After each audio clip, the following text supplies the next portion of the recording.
Nuzvid court వారు కస్టడీకి ఇచ్చిన నేపథ్యంలో ఈరోజు ఉదయం వంశీ గారిని కంకిపాడు పోలీస్ స్టేషన్కి హనుమాన్ జంక్షన్లో ఉన్నటువంటి కేసు రీత్యా ఇక్కడికి విచారణ కోసం కస్టోడియల్ విచారణ కోసం కంకిపాడు తీసుకొచ్చారని చెప్పి అందరికీ తెలిసిన విషయమే. అది రాత్రి నుంచి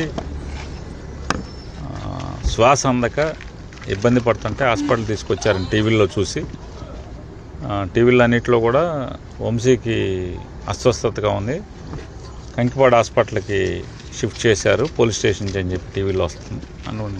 అందరం పరిగెత్తుకుని వచ్చాం. డాక్టర్లను అడిగితే వైద్యం చేస్తున్నామండి, ప్రస్తుతానికి ఆక్సిజన్ అవన్నీ ఏర్పాటు చేసాం, కొద్దిగా స్టేబుల్ అవుతుంది, అంటే సీరియస్ అయితే మేమే రిఫర్ చేస్తాం కదండి, లేదు ప్రస్తుతానికి అంటే ఒక వామిటింగ్ కూడా అయింది. అది పోలీస్ స్టేషన్లోనే వామిటింగ్ ఎందుకు అయి ఉంటుంది, వామిటింగ్ ఎందుకు అయింది అంటే రకరకాల కారణం ఇన్వెస్టిగేషన్ చేయకుండా నేను చెప్పలేను కదండి, టెస్టులు చేయాలి, చూస్తున్నామని. ఒకవేళ అంటే రకరకాల కారణాలతో అంటే కడుపులో ఇబ్బంది అయినా లేదా బ్రెయిన్కి ఆక్సిజన్ తక్కువ అందినా వామిటింగ్ వస్తుంది, లంగ్స్లో కంజెషన్ ఉన్నా వస్తుంది, రకరకాల కారణాలు ఉంటాయి. ఏదన్నా నేను పొద్దున్న కల్లా ఇన్వెస్టిగేషన్ చేసి కానీ చెప్పలేము కారణం ఏంటనేది. ప్రస్తుతానికైతే ఆక్సిజన్ అయి పెట్టి ఇంజక్షన్స్ అవన్నీ చేశాను, సెలైన్ పెట్టాను అని చెప్పారు. దాని మీద కొంచెం కుదుట పడిందని చెప్పని అంటే పోలీసు వారు కూడా, సార్ ఆయన కస్టడీలో ఉన్నారు కాబట్టి మీరు బయట ఉండాలి కాబట్టి సరే పొద్దునే వద్దామని చెప్పని అందరం, ఆయన శ్రీమతి గారు కూడా ఇప్పుడు వెళ్ళారు, పొద్దున్నే మళ్ళీ వచ్చి ఎలా ఉంటుంది అనేది చూసుకుంటాకని చెప్పని. ప్రస్తుతానికైతే స్టేబుల్గా ఉందని చెప్పి డాక్టర్ గారు చెప్పారు. వంశీని కూడా దూరం నుంచి చూస్తే, కిటికీలో చూస్తే ఆక్సిజన్ అవన్నీ పెట్టి ఉన్నాయి, సెలైన్ వెళ్తుంది, బాగుండాలని కోరుకుని. అట్లాగే ప్రభుత్వం వారిని కూడా, ఎవరైతే ప్రభుత్వాన్ని నడిపే వాళ్ళని కూడా కక్ష ఉంటే సంవత్సరం జైల్లో వేసుకోవాలి, కానీ మనిషిని తుదముట్టించేయడానికి లేదా మనిషిని చంపి తద్వారా ఆనందం పొందుదామని కనుక, పైశాచిక ఆనందం పొందుదాం అనుకుంటే ఇంతకన్నా మీ ప్రభుత్వం లేదా ప్రభుత్వాన్ని నడిపేవాళ్ళు మీకే నష్టం, మీరే దిగజారుతున్నారు అనేది ప్రజల దృష్టిలో కూడా చూసుకోండి.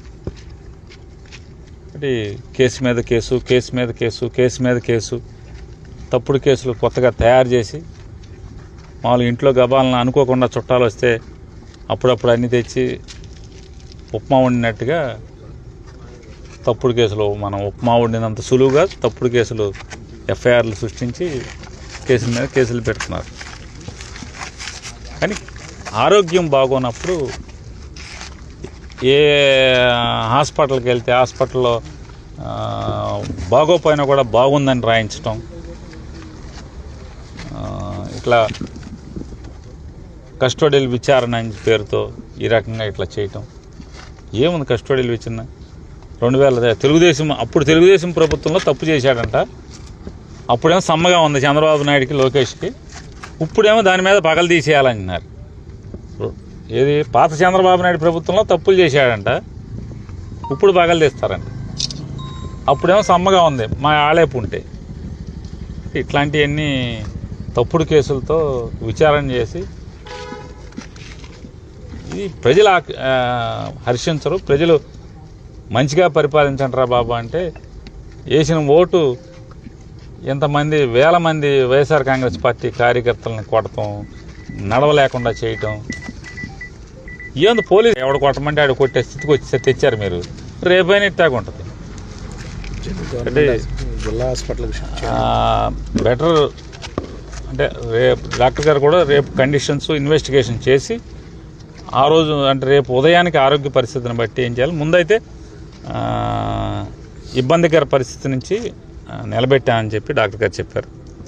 సో వైద్యాధికారులకు థ్యాంక్స్ చెప్తూ, అట్లాగే ప్రభుత్వాన్ని కూడా ఈ రకంగా ఆరోగ్యం పాడైపోయి చంపేసేదానికి ప్రయత్నం చేయటం కూడా ఇది పద్ధతి కాదు మీకు అని చెప్పిన కూడా ఎవరైతే ప్రభుత్వం నడిపి ఇవన్నీ చోద్యం చూస్తూ ఈ ఉప్మా వండినంత సులువుగా తప్పుడు కేసులు కట్టించే పనిలో ఉన్నారో వాళ్ళకి చెప్తున్నాను. కేసులు కట్టుకోవటం వేరు, ఆరోగ్యం బాగున్నప్పుడు కనీసం హాస్పిటల్కి తీసుకెళ్లే పరిస్థితులన్నా ఉండాలనేది మా డిమాండ్. సార్ ఇప్పుడు ఆరోగ్య పరిస్థితి నిమిత్తం కూడా ఉన్నతమైనటువంటి ఆసుపత్రికి తరలించే అవకాశం ఉందంటారా సహకరిస్తున్నారు? పోలీస్కి ఏం సంబంధం ఉంటుంది ఇందులో? పోలీసు ఏమో తీసుకొచ్చారు వాళ్ళు.